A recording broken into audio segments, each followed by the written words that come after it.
కార్తీక మాసంలో కార్తీక వ్రత మాహాత్మ్యం. ఆలకించిన శాప ప్రక్షాళనం, పాప నిర్మూలనం. కన్నబిడ్డను కన్నతండ్రే శపిస్తాడు. ఎందుకు? పాపాలన్నింటినీ ఒకే సమయంలో తొలగించే శక్తి ఏదైనా ఉందా అన్నట్లు కార్తీక వనభోజనం విశిష్టత ఏంటో తెలిపేదే ఈనాటి అనగనగా.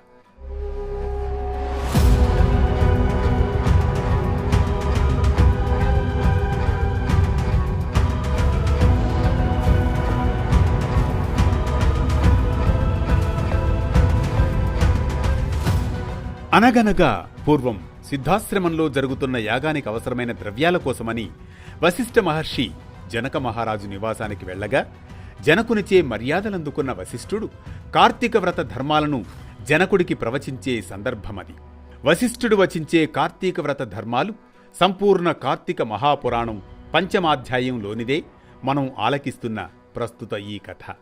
ఓ శివధనుస్సంపన్న జనక మహారాజా, శ్రద్ధగా విను. మనం చేసిన పాపాలన్నింటినీ నశింపజేయగల శక్తి ఒక్క కార్తీక మాస వ్రతానికే ఉంది.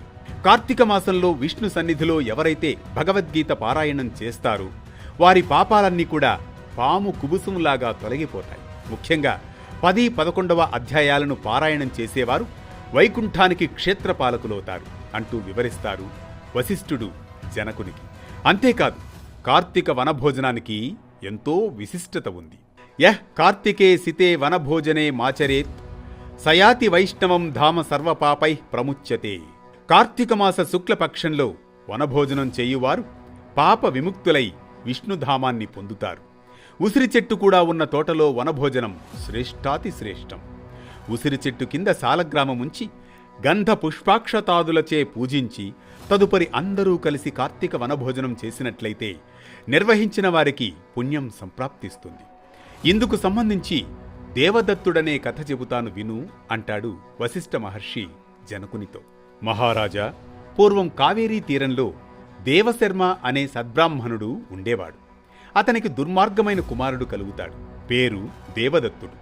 తన కుమారుడి దుష్టత్వాన్ని గుర్తించిన తండ్రి పాప విముక్తి కోసం కార్తీక మాస వ్రతాన్ని ఆచరించాలని నిర్ణయించాడు. నాయన, ప్రతిదినం కార్తీక స్నానం చేసి సాయంత్రం హరి సన్నిధిలో దీపారాధన చెయ్యి అని ఉపదేశిస్తాడు.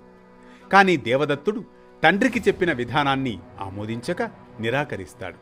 దీంతో ఆగ్రహించిన తండ్రి దేవశర్మ తన పుత్రుడిని శపిస్తాడు. ఇదిగో దేవదత్త, దుష్కార్యములు చేస్తున్న నీవు ఎలుకగా మారిపోవుదువుగాక అని శపిస్తాడు. శాపానికి భయపడిన ఆ విప్రకుమారుడు తండ్రి పాదాలపై పడి తనకు తరుణోపాయం చెప్పమని కోరగా, ఆ తండ్రి, నాయనా, నీవిప్పుడైతే కార్తీక మాహాత్మ్యాన్ని సంపూర్ణంగా వింటావో అప్పుడే ఈ ఎలుక రూపం పోతుంది నీకు అని శాప విముక్తిని అనుగ్రహిస్తాడు. అలా శాపానికి లోనైన యువకుడు గజారణ్యంలో వృక్షముల తొర్రలో నివసిస్తూ ఉంటాడు.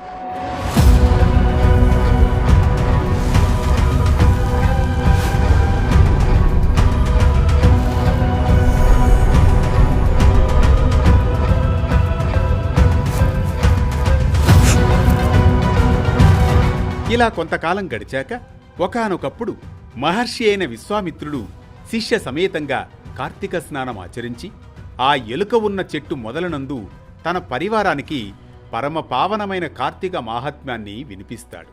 ఆ సమయంలో అడవి జీవాలను హింసించి పొట్టపోసుకునే కిరాతకుడు విశ్వామిత్రులను దర్శనంతోటే అతనిలో పశ్చాత్తాపం మొదలవుతుంది.